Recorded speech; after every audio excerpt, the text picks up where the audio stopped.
કેમ છો? મજામાં છો ને બધા? ચાલો, બધા મજામાં જ હશો.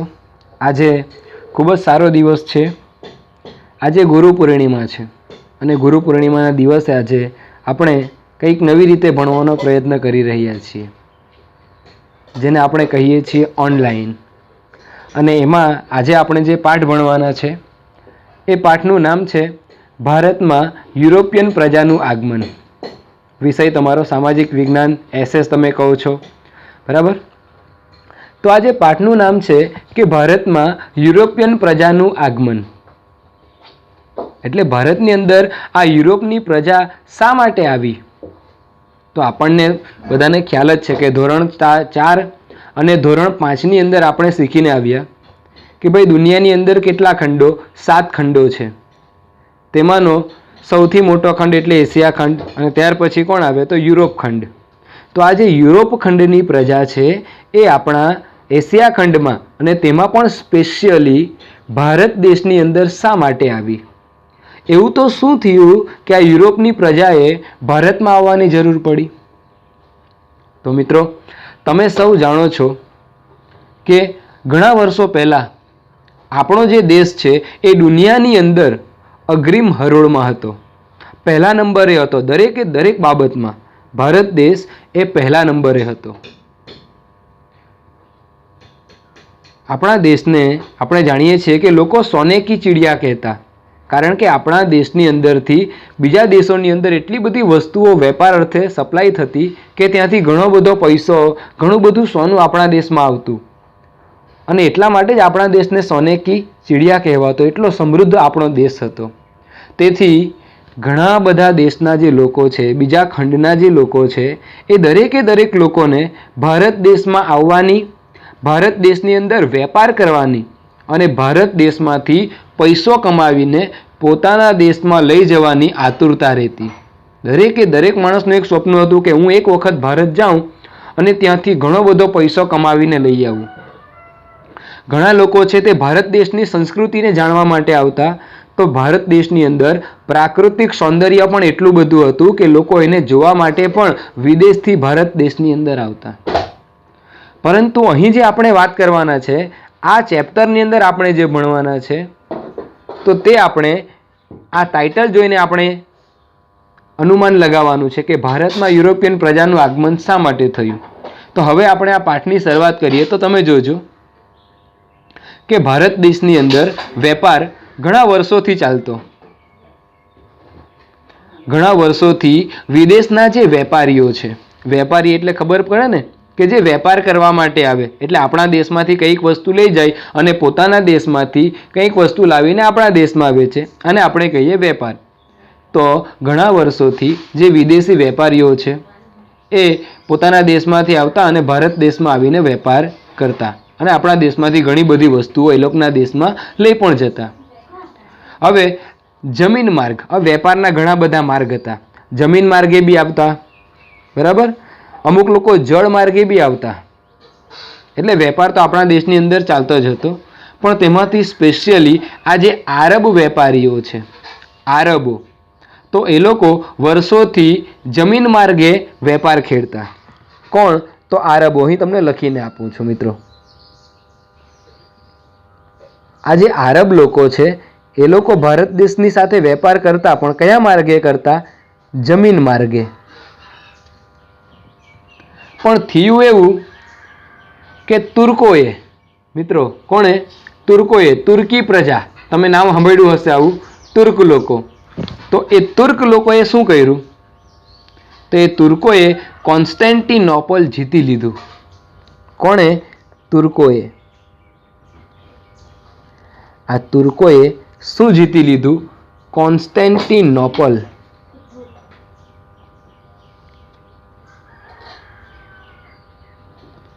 આ જે જગ્યા છે, આ જે વિસ્તાર છે કોન્સ્ટેન્ટિનોપલનો, આ વિસ્તાર તુર્કોએ જીતી લીધો. એટલે આખી પરિસ્થિતિ બદલાઈ ગઈ. તુર્કોએ શું કર્યું? કોન્સ્ટેન્ટિનોપલ જીતી લીધો. એટલે આખી પરિસ્થિતિ બદલાઈ ગઈ. કઈ રીતે બદલાઈ ગઈ? તો આ જે આરબો જમીન માર્ગે જે વેપાર કરતા ભારત સાથે, તો એ વેપાર એ લોકોનો બંધ થઈ ગયો. કારણ કે આપણે ધારી લેવું, અહીંયા તમને બતાવું છું કે આ આપણો ભારત છે અને આ આરબ લોકો અહીંયા છે. તો એ લોકો આ જે જમીન માર્ગ છે, તો આ જમીન માર્ગે વેપાર કરવા માટે આવતા અહીંયા ભારતમાં પોતાના દેશની વસ્તુઓ વેચતા અને ભારતની વસ્તુઓ એ લોકો પોતાના દેશમાં લઈ જતા. પણ થયું શું? તુર્ક લોકોએ શું કર્યું? તો આ જે વિસ્તાર છે જેને આપણે કીધું છે કોન્સ્ટેન્ટિનોપલ, આ વિસ્તાર તુર્કોએ જીતી લીધો. હવે તુર્કોએ જીતી લીધો એટલે તુર્કોએ કીધું કે આ વિસ્તાર અમે જીતી લીધો છે એટલે આ વિસ્તારની અંદર કોઈએ આવવું નહીં.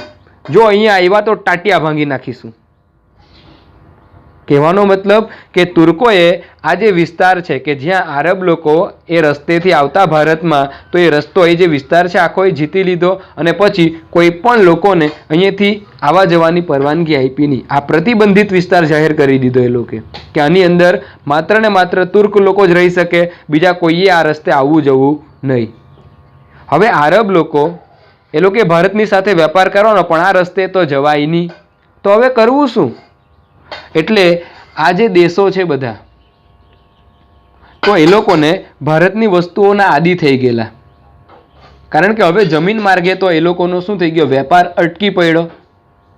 કારણ કે તે સમયે આપણા ભારત દેશમાંથી, જો તમને જણાવી દેમ કે ભારત દેશમાંથી કઈ કઈ વસ્તુઓ વિદેશમાં જતી, તો પહેલી વસ્તુ છે રેશમ, બીજું સુતરાઉ કાપડ,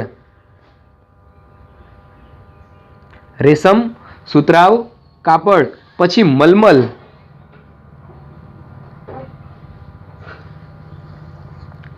ચોથું મરી મસાલા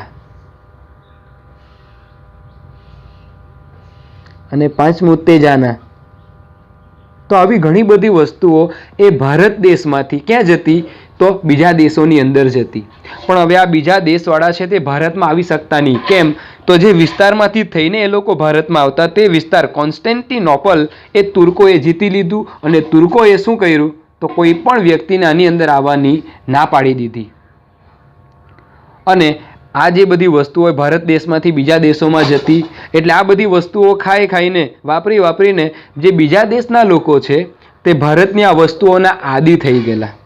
એટલે એ લોકોને આ બધી વસ્તુઓ વગર ચાલે જ નહીં કે ભાઈ મરી મસાલા તો ક્યાંના? ભારતના જ જોઈએ, આપણા દેશના ચાલે નહીં. એટલે એ લોકોને આ વસ્તુના આદી થઈ ગયા. તો હવે થાય શું? વેપાર તો કરવો જ પડે. આ બધી વસ્તુઓની માંગ એ લોકોના દેશમાં થાય, પણ એ વસ્તુ મળે ક્યાં? તો ભારત દેશમાં મળે. અને ભારત દેશમાં હવે આ જમીન માર્ગે જવાય નહીં. તો એ લોકોએ શું કર્યું? તો એ લોકોએ એક યોજના બનાવી. યુરોપના જે મોટા ભાગના દેશો છે એ લોકોએ એવી યોજના બનાવી કે આ તુર્કોએ આ જમીન માર્ગ બંધ કરી દીધો છે, તો કંઈ વાંધો નહીં, આપણે ભારત પહોંચવા માટે જળ માર્ગ શોધીએ. એટલે કે દરિયામાંથી જહાજ લઈને જઈએ ભારતમાં, કારણ કે આ જમીન માર્ગે તો જવાય નહીં. એટલા માટે આ જે યુરોપ દેશના લોકો છે, કયા દેશના? આ યુરોપના લોકો છે. તો યુરોપના લોકો છે તેને શું કરવાની જરૂર પડી? તો જળ માર્ગ શોધવાની જરૂર પડી. એટલે પરીક્ષાની અંદર આ પ્રશ્ન ઘણી વખત પૂછાય કે યુરોપના લોકોને ભારત આવવા માટે, ક્યાં આવવા માટે?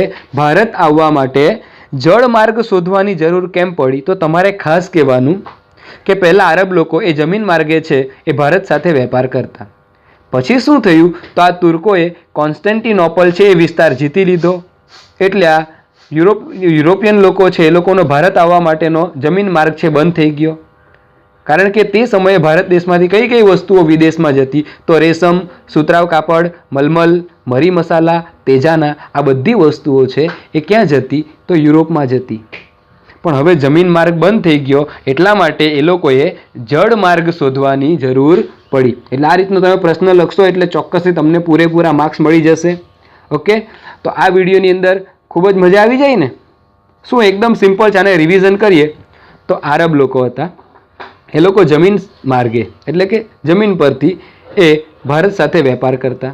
પછી શું થયું? તો તુર્કોએ આ કોન્સ્ટેન્ટિનોપલનો વિસ્તાર કે જે યુરોપ અને ભારતની વચ્ચે પડતો, તો એ વિસ્તારને જીતી લીધો અને પછી કીધું કે આ વિસ્તારમાં કોઈ આવવું નહીં. એટલે એ લોકોનો જે જમીન માર્ગ બંધ થઈ ગયો.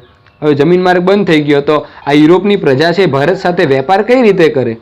કારણ કે ભારત દેશમાંથી રેશમ, સુતરાઉ કાપડ, મલમલ, મરી મસાલા, તેજન આ બધી વસ્તુ એ લોકોના દેશમાં જતી. હવે આ વસ્તુ જાય નહીં અને એ દેશના લોકો છે તે લોકોને આ વસ્તુ જોઈએ, તો એના માટે એ લોકોએ શું કર્યું? તો જળમાર્ગ શોધવાની શરૂઆત કરી. તો આ જળમાર્ગ શોધવા માટે સૌથી પહેલાં પહેલ કોણે કરી? આ જળમાર્ગ શોધવાની એ લોકોને ફરજ પડી. તો એમાં આ જળમાર્ગ શોધવા માટે સૌથી ઘણા બધા સાહસિકો એમ તો તૈયાર થયા. એક વ્યક્તિ નહીં પણ ઘણા બધા લોકોએ કીધું કે આ જળમાર્ગ શોધવાનો, દરિયામાંથી રસ્તો શોધવાનો ભારત જવાનો, તો એના માટે ઘણા બધા સાહસિકો તૈયાર થયા. પણ એમાંથી પહેલો અને ખૂબ જ સાહસિક એવો ક્રિસ્ટોફર કોલંબસ. કોણ? ક્રિસ્ટોફર કોલંબસ એ પ્રસિદ્ધ થઈ ગયો. કેમ પ્રસિદ્ધ થઈ ગયો મિત્રો? એટલે આ વસ્તુ તમે યાદ રાખજો કે ભારત આવવાનો જળમાર્ગ શોધવાની જે શરૂઆત કરી, બરાબર, એની અંદર સૌથી પ્રસિદ્ધ કોણ હતો? તો આ તો તમારો ક્રિસ્ટોફર કોલંબસ. કોલંબસે એવું કીધું કે ભાઈ પૂર્વમાં જવા માટે પશ્ચિમ બાજુથી પણ જઈ શકાય. કોલંબસે શું કીધું કે ભાઈ આપણે જો પૂર્વમાં જવું પડે, પૂર્વમાં જવું એટલે કે આપણો ભારત દેશ છે એ પૂર્વમાં છે. 4 બાજુ ખબર ને, 4 દિશા, પૂર્વ, પશ્ચિમ, ઉત્તર અને દક્ષિણ. તો એમાં આપણો જે ભારત દેશ છે એ પૂર્વમાં પડે. તો ક્રિસ્ટોફર કોલંબસે શું કીધું કે ભાઈ તમારે પૂર્વમાં જવું હોય ને તો કઈ બાજુથી જઈ શકાય? પશ્ચિમ બાજુથી પણ જઈ શકાય. આવું કોણે કીધું? કોલંબસે કીધું. અને પછી આ કોલંબસ છે એ ઈસવીસન, યાદ રાખજો, 1492માં 1492માં એ ભારત આવવા માટે નીકળ્યો જહાજ લઈને. પરંતુ ભૂલથી એ ક્યાં પહોંચી ગયો? અમેરિકા. ક્યાં પહોંચી ગયો? અમેરિકા. મિત્રો, યુરોપના લોકોને જળમાર્ગ શોધવાની જરૂર કેમ પડી? ભણી ગયા. પછી જળમાર્ગ શોધવાની જરૂરિયાત પડી તો ઘણા બધા સાહસિકો છે તૈયાર થયા. પણ તેમાંથી એક વ્યક્તિ સૌથી પ્રસિદ્ધ થઈ ગયો, તે એટલે ક્રિસ્ટોફર કોલંબસ. અને ક્રિસ્ટોફર કોલંબસે શું કીધું કે ભાઈ પૂર્વમાં જવું હોય. પૂર્વમાં કેમ? તો આપણો ભારત દેશ છે તે પૂર્વમાં પડે. તો પૂર્વમાં જવું હોય તો પશ્ચિમ બાજુથી પણ જઈ શકાય. આવું એણે કીધું. અને પછી ઈસવીસન 1492માં આ પરીક્ષામાં પૂછાયેલો પ્રશ્ન છે કે ભાઈ ક્રિસ્ટોફર કોલંબસે જળમાર્ગ ભારત આવવા માટે ક્યારે નીકળેલો? તો ઈસવીસન 1492માં નીકળેલો ભારત આવવા માટે. અને એ ભારત આવવા માટે નીકળ્યો પણ એ ભૂલથી ક્યાં પહોંચી ગયો? અમેરિકા. ભારત તો આવ્યો જ નહીં. ક્યાં પહોંચી ગયો? અમેરિકા. અને આ ક્રિસ્ટોફર કોલંબસ જ્યાં સુધી જીવતો રહ્યો ને ત્યાં સુધી એ પોતાને હિન્દુસ્તાનનો શોધક માનતો રહ્યો. એને ખબર જ નહીં કે એ જે ખંડમાં પહોંચી ગયો છે ને અમેરિકા છે, એ ભારત નથી. અને જ્યાં સુધી આ ક્રિસ્ટોફર કોલંબસ જીવ્યો ત્યાં સુધી એ એવું જ માનતો રહ્યો કે મેં ભારત ખંડની શોધ કરી, મેં ભારત દેશની શોધ કરી. પણ એકચ્યુઅલી એ છે તે ખોટો હતો. એ ક્યાં પહોંચી ગયેલો? અમેરિકા. એ અમેરિકા પહોંચી ગયેલો. એટલા માટે આજે પણ આપણે જોઈએ ને તો અમેરિકાના જે રહેવાસી છે એ લોકોને કહેવાય રેડ ઇન્ડિયન. અમેરિકાના રહેવાસીઓને શું કહેવાય? Red Indian. કેમ એવું કહેવાય? તો કોલંબસને કારણે. કારણ કે કોલંબસને એવું લાગતું કે હિન્દુસ્તાનની શોધ એણે કરી છે. પણ એ તો ક્યાં પહોંચી ગયેલો? અમેરિકામાં. એટલે અમેરિકાના લોકોને, જે ત્યાં મૂળ વતની છે અમેરિકાના, તે લોકોને શું કહેવાય? Red Indian. અને એ અમેરિકાના જે કિનારે લોકો રહે છે ને, દરિયા કિનારે, તો એ જે ટાપુ છે તેને આજે પણ એ લોકો કહે છે વેસ્ટ ઇન્ડિઝ. શું કહેવાય? West Indies. એટલે આ ક્રિસ્ટોફર કોલંબસ વિશે આટલી માહિતી છે જે પરીક્ષાની અંદર તમને આવી શકે. ઓકે, તો એક વખત ફરી પાછા આપણે રિપીટ મારી દઈએ. તો જુઓ, ઘણા વર્ષોથી આરબ લોકો છે એ જમીન માર્ગે ભારતની સાથે વેપાર કરતા. પરંતુ થયું શું? તો તુર્ક લોકોએ કોન્સ્ટેન્ટિનોપલને જીતી લીધું. એટલે આજે યુરોપની પ્રજા છે એનો આ ભારત સાથેનો છે વેપાર એ બંધ થઈ ગયો. કારણ કે આ એનો જમીન માર્ગ બંધ કરી દીધો તુર્કોએ, એટલે વેપાર બંધ થઈ ગયો. હવે વેપાર બંધ થઈ ગયો એટલે આ જે યુરોપના દેશો છે તેમાં ભારતની વસ્તુઓની માંગ વધી ગઈ. હવે ભારતમાંથી કઈ વસ્તુઓ યુરોપમાં જતી? તો રેશમ, સુતરાઉ કાપડ, મલમલ, મરી મસાલા, તેજાના, આ દરેકે દરેક વસ્તુ છે તે ભારતમાંથી જતી. પણ હવે આ રસ્તો બંધ થઈ ગયો ભારત આવવાનો. બરાબર. એટલે ત્યાં વસ્તુ પહોંચી નહીં. તો એ લોકોએ શું કર્યું? તો યુરોપના લોકોએ ભારત આવવા માટે જળમાર્ગ શોધવાની ફરજ પડી. પણ હવે જળમાર્ગ શોધે કોણ? આખો દરિયો ખેડે કોણ? દરિયામાં જાય કોણ? અને હવે ભારત કાંઈ કોને ખબર પાછું? અને તે સમયે એટલી બધી ટેકનોલોજી બી નહીં મળે. આ તો 14મી સદી. તે સમયે તો જીપીએસ બી નહીં મળે અને કોઈ હોકાયંત્ર કે એવું કંઈ એટલા બધા મોટા સાધન બી નહીં મળે કે જે એક્યુરેટ વસ્તુ બતાવે કે ભારત અહીંયા છે. અને તેવા સમયે ઘણા બધા સાહસિકો તૈયાર થયા ભારતની શોધવા માટે. અને તેમાંનો એક એટલે કોણ? તો ઇટલીનો રહેવાસી. મિત્રો, પરીક્ષામાં પ્રશ્ન પૂછાય કે આ ક્રિસ્ટોફર કોલંબસ ક્યાંનો વતની હતો? ઇટલીનો. તો આ ઇટલીનો રહેવાસી ક્રિસ્ટોફર કોલંબસ એ તૈયાર થયો. એણે શું કીધું કે ભાઈ પૂર્વમાં જવું હોય તો પશ્ચિમ બાજુથી પણ જઈ શકાય, આવું એણે કીધું. અને પછી ઈસવીસન 1492માં એ ભારત આવવા માટે નીકળ્યો. એટલે આ પ્રશ્ન પરીક્ષામાં પૂછાય કે ક્રિસ્ટોફર કોલંબસ ભારત આવવા માટે ક્યારે નીકળેલો? તો ઈસવીસન 1492માં. પણ એ ભૂલથી ક્યાં પહોંચી ગયો? અમેરિકા પહોંચી જાય. અને જ્યાં સુધી જીવતો રહે છે ત્યાં સુધી એ પોતાની જાતને હિન્દુસ્તાનનો શોધક માનતો રહે. અને એટલા માટે જ જે અમેરિકાના મૂળ વતની છે તે લોકોને શું કહેવાય? Red Indian. અને અમેરિકાના જે દરિયા કિનારે ટાપુઓ આવેલા છે એ ટાપુઓ પર જે લોકો રહે છે એ લોકોને કહેવાય વેસ્ટ ઇન્ડિઝ. એટલે આ ક્રિસ્ટોફર કોલંબસ નીકળેલો ભારતની શોધ માટે અને ભૂલથી પહોંચી ગયો અમેરિકા. તો પછી ભારત છે તે ભારત આવવાનો જળમાર્ગ શોધ્યો કોણે? તો એ જળમાર્ગ શોધવાવાળો વ્યક્તિ છે બીજો, અને એનું નામ છે વાસ્કો દ ગામા. કોણ છે? Vasco da gamma. આ એનું નામ છે. મિત્રો, આ વાસ્કો દ ગામા કોણ હતો? તો વાસ્કો દ ગામા એ વ્યક્તિ હતો કે જેણે ભારત આવવાનો જળમાર્ગ શોધવાનો સફળ પ્રયત્ન કર્યો અને એ જળમાર્ગ શોધવા માટે સફળ પણ ગયો. ક્રિસ્ટોફર કોલંબસની જેમ કોઈ બીજા ખંડમાં ના પહોંચી ગયો. આ વાસ્કો દ ગામા એણે પણ ભારત આવવા માટેની શરૂઆત કરી દરિયામાં, અને શોધતા એણે શું કર્યું? તો ભારત આવવાનો જળમાર્ગ શોધી કાઢ્યો. તેણે શું કર્યું? તો એનું જે જહાજ છે એ આફ્રિકાની દક્ષિણે, આ વાસ્કો દ ગામાનું જે જહાજ છે, પેલું વસ્તુ તમને કહી દઉં કે આ વાસ્કો દ ગામા ક્યાંનો વતની હતો? એ પોર્ટુગલનો વતની હતો. ક્રિસ્ટોફર કોલંબસ ક્યાંનો? ઇટલીનો. અને વાસ્કો દ ગામા ક્યાંનો? પોર્ટુગલનો વતની હતો. હવે એણે દરિયાની અંદર મુસાફરી સ્ટાર્ટ કરી.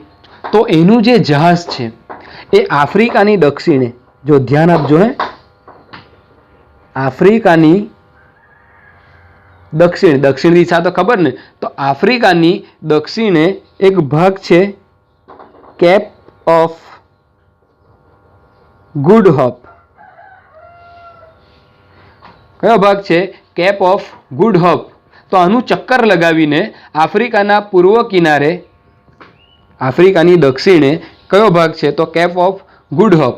તો એનું આખું ચક્કર લગાવીને આફ્રિકાના પૂર્વ કિનારે ક્યાં પહોંચી ગયો? એ આફ્રિકાના પૂર્વ કિનારે, આફ્રિકાના પૂર્વ કિનારે મલિંદી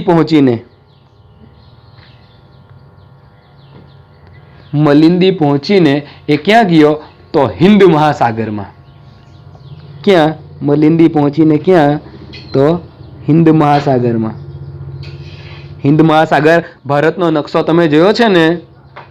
ભારતનો નકશો તમે જોયો હશે તો તમને એકદમ નીચે આપેલો છે હિન્દ મહાસાગર. જો અહીંયા તમને બતાવું છું. બધું તમે ભૂલી જાઓ છો એટલે દરેકે દરેક વસ્તુ તમને બતાવવું પડે છે, બરાબર? માની લો કે ભારતનો નકશો અહીંયા એકદમ વ્યવસ્થિત તો દોરાશે નહીં, પણ આ રીતનો આપણો ભારત દેશ છે.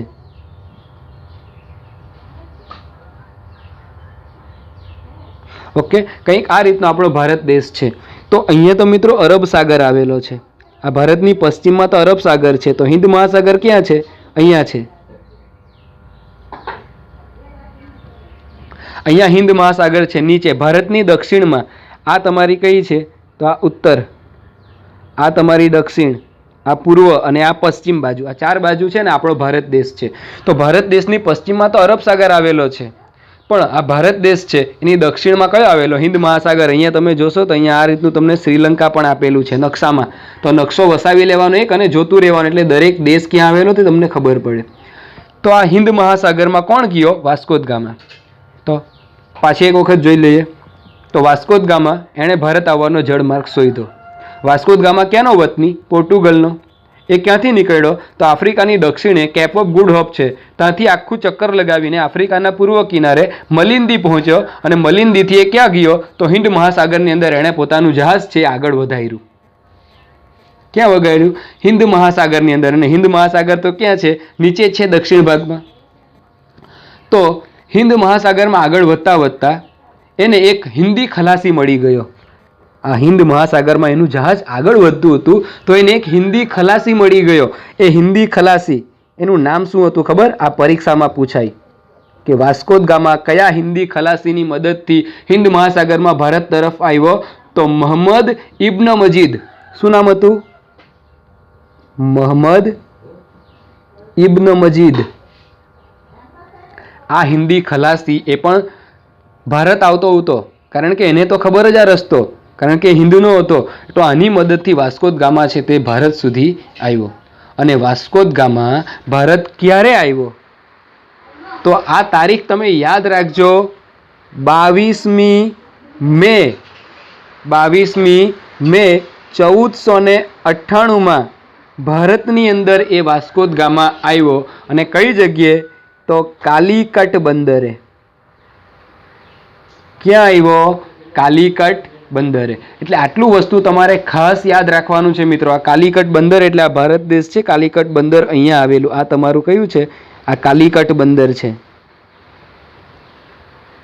આ દીવ દમણ ને ગોવા ને છે ને, તો ગોવા બાજુ આવેલું છે આ કાલિકટ બંદર તમારું.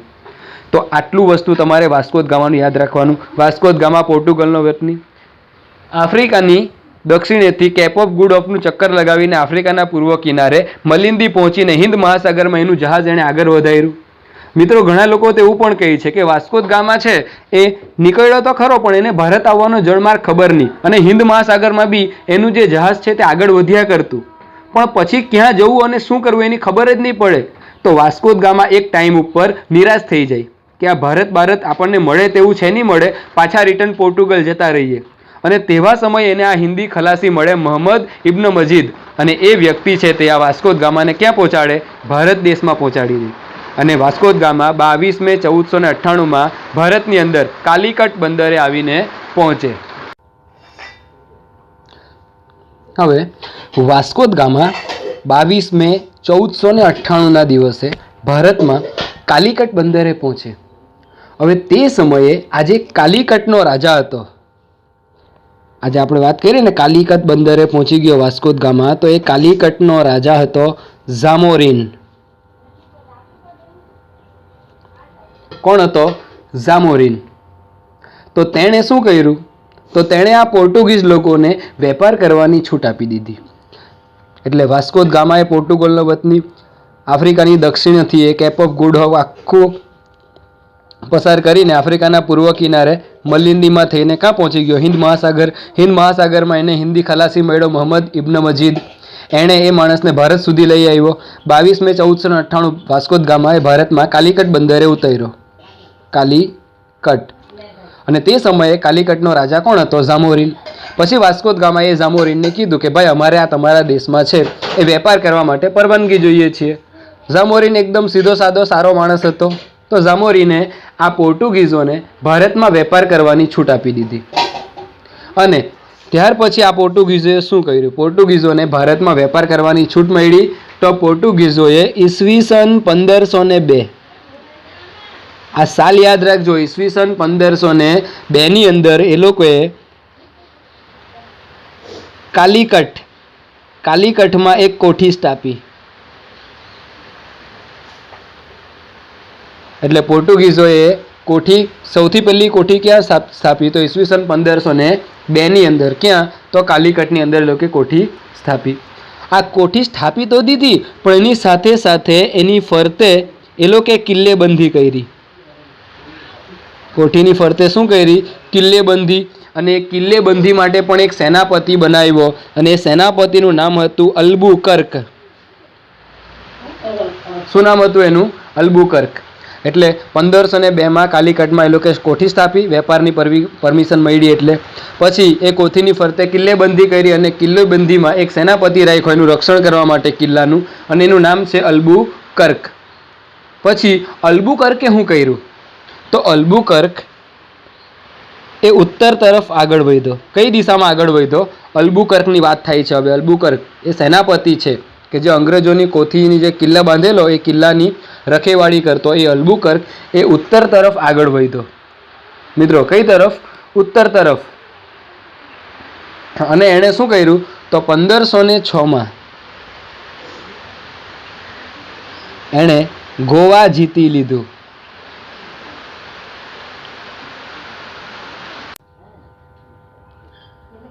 પછી શું કર્યું? તો આ અલ્બુકર્કે 1506માં ગોવા જીતી લીધું. ત્યાર પછીના 100 વર્ષમાં બીજું એ લોકોએ શું શું જીત્યું? તો જુઓ, તમને અહીં નામ આપું છું થોડાક. મેંગ્લોર કીધું છે, બેંગ્લોર નથી કીધું, મેંગ્લોર. પછી કોચી, મેંગ્લોર, કોચી, લંકા, દીવ, ગોવા, મુંબઈના જે ટાપુઓ છે, મુંબઈનો બેટ. તો આ બધી વસ્તુઓ ઉપર પણ પછી આ જે પોર્ટુગીઝો છે તેણે પોતાનું નિયંત્રણ લાદી દીધું. એટલે કે પોતાની સત્તા હેઠળ પોતાના કબજામાં લઈ લીધા. તો જો ભૂલી ન જાય એટલે માટે ફરી એક વખત આખી સ્ટોરી સમજાવું છું.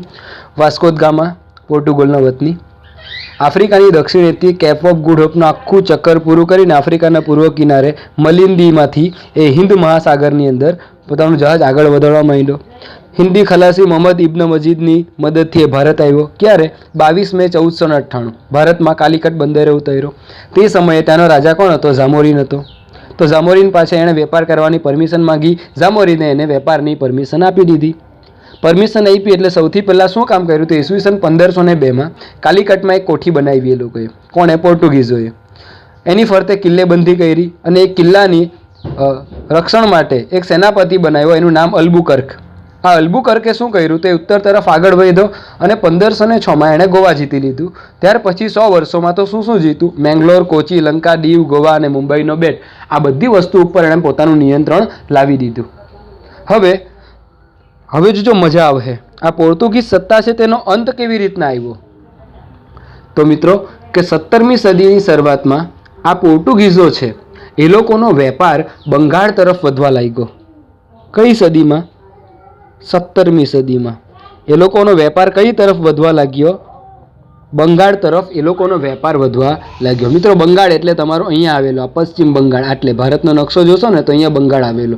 એટલે દીકરા અહીંયા આ ગોવા, આ કાલિકટ ને આ બાજુથી કોઠી સ્થાપતા પછી ધીમે ધીમે કાં વેપાર કરવા લાગ્યા? આ બંગાળમાં પૂર્વ તરફ આગળ વધ્યા અને અહીંયાથી સીધા કાં? આ બંગાળ તરફ એ લોકોએ વેપાર કરવાની શરૂઆત કરી. હવે આ સમયે એ લોકો બંગાળ તરફ આગળ વધવા લાગ્યા પોર્ટુગીઝો. તો તે સમયે મુગલ બાદશાહ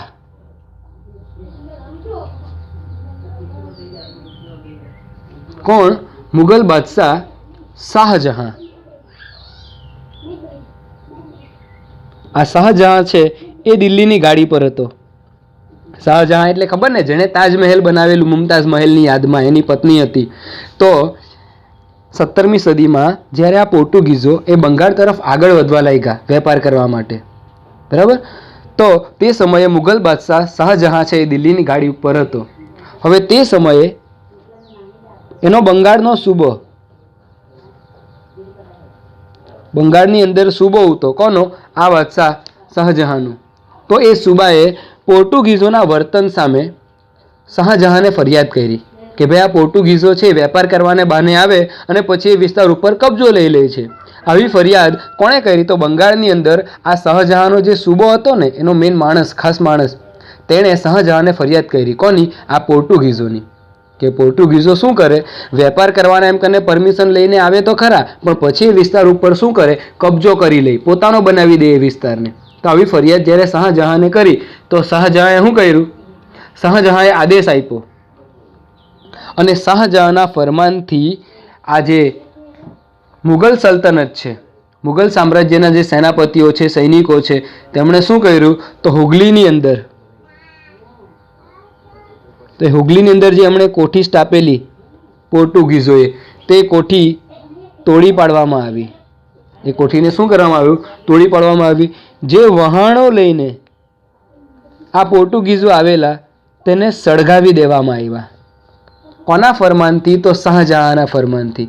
શાહજહાંએ આવું ફરમાન કેમ બહાર પાડ્યું? તો બંગાળમાં એનો જે સૂબો હતો એણે શાહજહાંને ફરિયાદ કરી પોર્ટુગીઝોની કે પોર્ટુગીઝો વેપારના બહાને આપણા વિસ્તારો ઉપર કબજો કરી લે છે. અને ઘણું બધું એ લોકોએ કરેલું પણ આપણે જોયું ને, કાલિકટની અંદર ઉતર્યો, ઝામોરીનને મારી નાખ્યો, પછી ત્યાં પોતે રાજા બની ગયો. આવું એ લોકો કરે છે. તો આવી ફરિયાદ કરી એટલે એણે શું કર્યું?